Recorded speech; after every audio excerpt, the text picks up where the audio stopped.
Hello and good morning, everyone. Welcome back to today's market outlook. Edmund here. So we have come into Thursday already. So today is a Thursday, 4th of June 2020. For Wednesday, which was yesterday, the main mover in the markets was actually gold prices, where we will be seeing that gold prices move down from 1,730 US dollars all the way down to 1,689 US dollars. Okay, so before we analyze what happened to gold prices and the technical charts, let us just recap what to expect today in terms of the economic calendar. So for Thursday, we're going to kick things off with a minor data coming up from Switzerland. We will have the consumer price index numbers at 2:30 p.m. and towards 4:30 p.m. we will be having the UK construction PMI numbers. So PMI again would be the Purchasing Managers Index. So this data will actually forecast whether the construction industry is on an optimistic level where they have more orders for materials and so on for the next 1 to 2 months. Okay, so at 5 p.m. we will be having the retail sales data from the for the Eurozone sector. And today's main event, I would say, will come from one of it will be Europe, which is the ECB's European Central Bank monetary policy statement, which will be released at 7:45 p.m., followed up by a press conference at 8:30 p.m. Okay, the second major data for today would be the US unemployment claims data. To be frank, for the last couple of weeks, we have seen unemployment claims and also job losses beginning to taper off. Even yesterday's ADP non-farm employment change came in at a healthy 2.7 million jobs lost compared to an expected 9 million jobs lost. Okay, so for tonight's unemployment claims data, markets are expecting the figures to come in at 1.8 million US citizens submitting or filing for unemployment claims. Again, if the numbers come in below 1.8 million in terms of the head count, theoretically it's a good number and it should be theoretically good for the US dollar. Okay, so again, yesterday night's ADP unemployment numbers, tonight's unemployment claims, and also the recent economic data coming out from Europe, coming out from the US, or even coming out from China yesterday. Most of the economic data is pretty encouraging, pretty optimistic in the sense that it is showing manufacturing and services activities picking up. Okay, so in terms of coming back to this economic calendar, other minor data coming up tonight will be trade balance data for the US economy at 8:30 p.m. And last but not least, we will be having the natural gas storage numbers. Okay, so a quick look at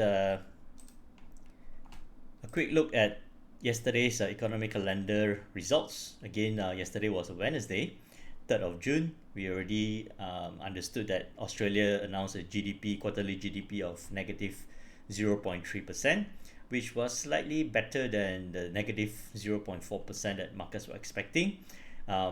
If you look at the Aussie dollar chart, the Aussie dollar has been strengthening against the US dollar, as the US dollar again has been relatively bearish for the last 1 week or so.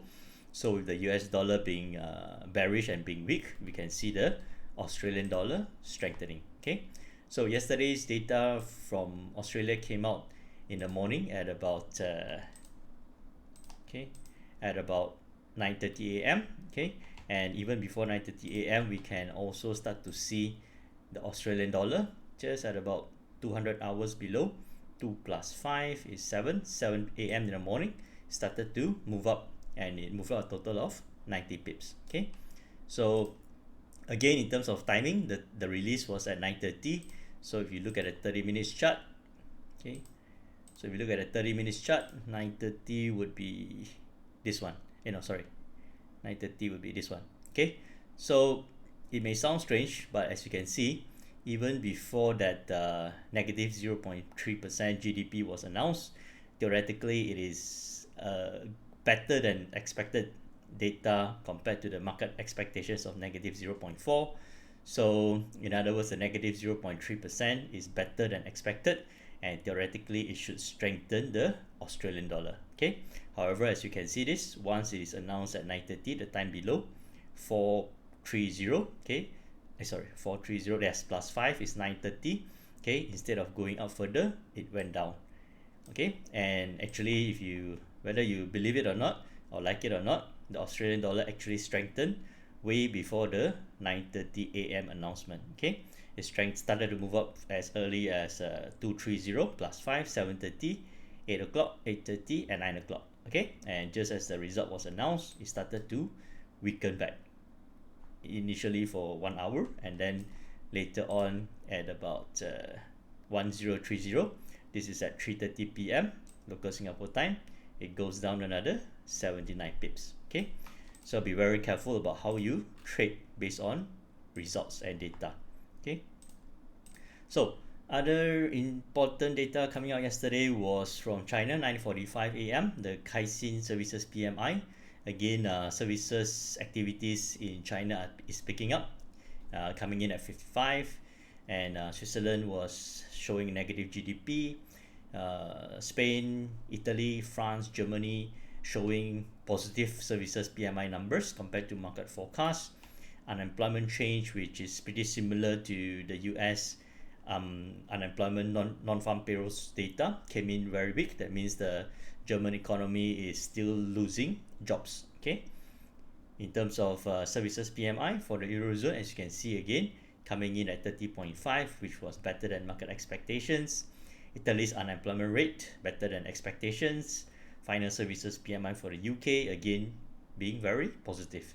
Okay, so overall the data yesterday, and including the one, the big one at 8:15 p.m., the ADP non-farm employment change coming in only at negative 2.7 million. That means 2.7 million jobs lost compared to a market expectation of 9 million jobs to be lost. Okay, so even the Institute of Supply Management non-manufacturing PMI numbers for the US economy came in very healthily at 45.4.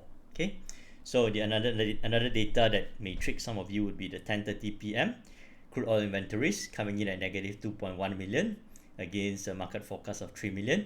So negative 2.1 million would show that supplies are reducing. Okay, and theoretically it should be pushing up the price. But again, at 10:30 p.m., if we were to look at the crude oil prices, okay, yesterday, 10:30 p.m. Okay, over here. So this one is at 1300. This one will be at plus 5 is 1800 hours. This is 6 p.m., 6:30, 7 p.m. Then 10:30 will be this one. Okay, so as you can see, 1730 plus 5 is 2230 at 10:30 when the crude oil inventories data was announced, and it came in that inventories was down by 2.3 million barrels.